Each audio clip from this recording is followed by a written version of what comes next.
कक्षा 10वीं के स्टूडेंट्स जो आपका यहाँ पर अगस्त माह का मासिक टेस्ट होने वाला है विषय विज्ञान का, तो फाइनली हम आपके विषय विज्ञान का मासिक टेस्ट पेपर लेके आ चुके हैं। बहुत सारी स्टूडेंट्स कमेंट आ रहे थे कि सर मासिक टेस्ट पेपर प्रोवाइड करा दें, तो आपका यहाँ पर विषय विज्ञान का मासिक टेस्ट पेपर हम आपको दिखा रहे हैं और साथ ही आपको हर विषय का और हर सब्जेक्ट का यहाँ पर मासिक टेस्ट पेपर आपको इसी चैनल पर मिल जाएगा। तो इस चैनल को सब्सक्राइब करें, वीडियो को लाइक करें।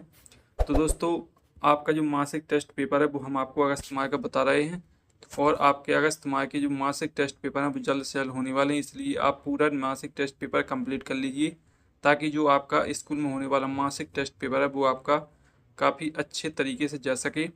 तो आपका यहाँ पर विषय विज्ञान का मासिक टेस्ट हम आपको दिखा रहे हैं, जिसमें आपका यहाँ पर मासिक टेस्ट पेपर का जो पूर्णांक है वो आपका 20 नंबर का रहेगा।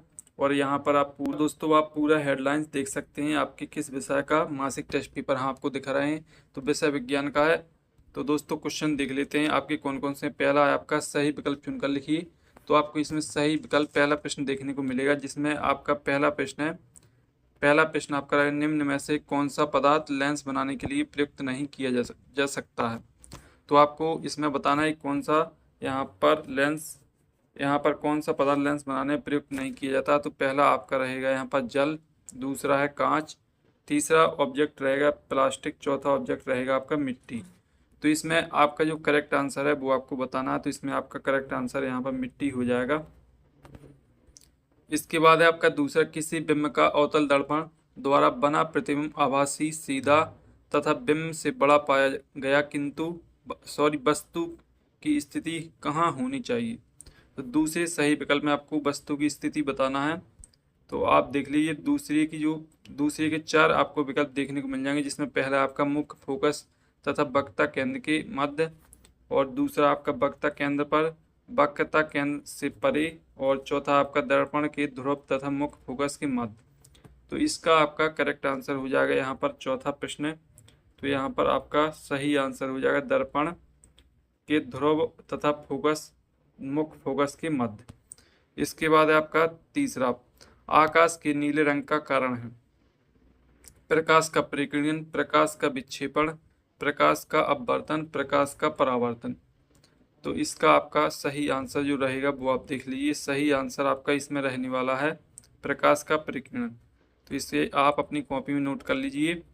इसके बाद है आपका चौथा प्रश्न, मानव नेत्र के जिस भाग पर किसी वस्तु का प्रतिबिंब बनता है वह है कार्निया, रेटिना, पुतली और परितारिका। तो इसमें आपका जो सही आंसर है वो आपका हो जाएगा रेटिना। तो इसे आप अपनी कॉपी में नोट करते जाइए। इसके बाद है आपके रिक्त स्थान। तो रिक्त स्थान आपके रहेंगे 3 नंबर के आपके रिक्त स्थान रहेंगे। यहाँ पर देख लीजिए आप स्पष्ट तरीके से। और साथ ही जो पहला खाली स्थान है, गोलीय दर्पण की फोकस दूरी उसकी वक्रता त्रिज्या की होती है। तो इसमें आपको बताना है। तो इसमें आपको लिख लेना है जो आपका पहला खाली स्थान है, इसमें आपको आधी लिख लेना है, क्योंकि आधी होती है यहाँ पर फोकस दूरी वक्रता त्रिज्या की। तो पहले में आप आधी लिख लीजिए। दूसरा है आपका, जब कोई प्रकाश किरण संघ्न से विरल माध्यम में प्रवेश करती है यह डॉट डॉट से दूर हट जाती है। तो यहाँ पर दूसरे में आपको लिख लेना अविलंब।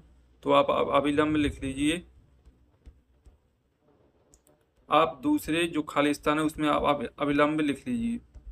तो आप कॉपी में नोट करते जाइए। इसके बाद है आपका तीसरा, दूर दृष्टि दोष का कारण नेत्र गोलक का डॉट डॉट होना जरूरी है। तो इसमें आपको लिख लेना है छोटा।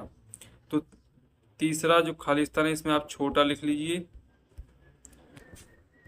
तो आप एक बार फिर से देख सकते हैं दोस्तों, पहले में आपका गोलीय दर्पण की फोकस दूरी उनकी वक्रता त्रिज्या की कितनी होती है, इसमें आपको आधी लिख लेना है। दूसरा, जब कोई प्रकाश किरण संघ्न से विरल माध्यम में प्रवेश करती है यह डॉट डॉट से दूर हट जाती है। तो इसमें आपको अविलंब लिख लेना। दूसरी में तीसरा है आपका दूर दृष्टि दोष का कारण नेत्र गोलक का डॉट डॉट हो जाना। तो इसमें आपको छोटा लिख लेना है। इसके बाद आते हैं दोस्तों यहाँ पर आपके तीसरा प्रश्न, एक शब्द एक वाक्य। तो एक शब्द एक वाक्य आपके 2 नंबर के रहेंगे। यहाँ पर देख लीजिए 2 प्रश्न आपके एक शब्द एक वाक्य में रहेंगे। और आपका जो पहला प्रश्न है वो आप देख लें। यहाँ पर पहला प्रश्न है आपका, प्रिज्म से गुजरने पर कौन से रंग के लिए विचलन कोण का मान सबसे कम होता है। तो इसमें आपको आंसर देना है, करेक्ट आंसर आपको देना है। तो इसमें आपको लिख लेना लाल रंग का तो यहाँ पर लिख लीजिए लाल, लाल रंग आप लिख लीजिए। इसके बाद है आपका दूसरा आपका रहेगा नित्य लेंस में आपतित प्रकाश की मात्रा कौन समंजित करता है। तो इसमें आपको लिख लेना है आयरिस डायफ्राम। तो यहाँ पर लिख लीजिए आप अपनी कॉपी में आयरिस डायफ्राम। आयरिस डायफ्राम यहाँ पर जो है नित्य लेंस की में आपतित प्रकाश की मात्रा को क्या करता है, संबंधित करता है। तो यहाँ पर आयरिस डायफ्राम आपको दूसरे जो एक शब्द एक वाक्य उसमें लिख लेना है। इसके बाद है आपके चौथा प्रश्न। तो चौथा प्रश्न आप देख लीजिए, गोलीय दर्पण किसे कहते हैं, इसके प्रकार लिखिए। तो इसका जो सॉल्यूशन है वो आपको टेलीग्राम पे मिल जाएगा और टेलीग्राम की लिंक आपको वीडियो के डिस्क्रिप्शन में देखने को मिल जाएगी। तो टेलीग्राम ज्वाइन कर लीजिए और साथ ही इसके बाद इसका अथवा प्रकाश के अपवर्तन के नियम लिखिए। दो में से किसी एक को आप हल कर सकते हैं। पांचवा आपका स्नेल का नियम लिखिए और इसका अथवा है आपका कोई प्रकाश कण एक पारदर्शी माध्यम से दूसरे पारदर्शी माध्यम में प्रवेश करते समय अपना पथ क्यों मोड़ लेती है।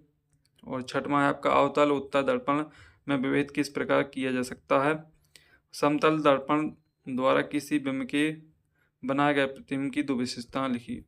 तो दोस्तों इस तरीके से आपका छठवां प्रश्न कंप्लीट हो जाता है। और जो सातवां प्रश्न है आपका कांच के प्रिज्म द्वारा श्वेत प्रकाश के विक्षेपण की प्रक्रिया का वर्णन कीजिए। और इसके बाद है आपका यहाँ पर कोई डॉक्टर +1.5D क्षमता का संशोधक लेंस निर्धारित करता है, लेंस की फोकस दूरी ज्ञात कीजिए। तो यहाँ पर आपके 7 प्रश्न टोटल रहेंगे यहाँ पर अगस्त माह के मासिक टेस्ट पेपर में। और साथ ही आपको पूरे प्रश्न को सही तरीके से हल करना है। जो आपके चौथा, पाँचवा, छठवां और सातवां प्रश्न इनके सॉल्यूशन आपको टेलीग्राम पे मिल जाएगा। टेलीग्राम की लिंक आपको वीडियो में डिस्क्रिप्शन में देखने को मिल जाएगी, वहाँ से आप टेलीग्राम को ज्वाइन कर लीजिए। वहीं आपको संपूर्ण सॉल्यूशन मिल जाएगा और साथ ही जो आपके सही विकल्प हैं, खाली स्थान है, एक शब्द एक वाक्य हैं, सत्य, तो इनके सॉल्यूशन हमने आपको वीडियो में ही दे दिया है। तो दोस्तों अगले वीडियो में फिर मिलते हैं आपके नए टेस्ट पेपर के साथ। तब तक के लिए जय हिंद, वंदे मातरम।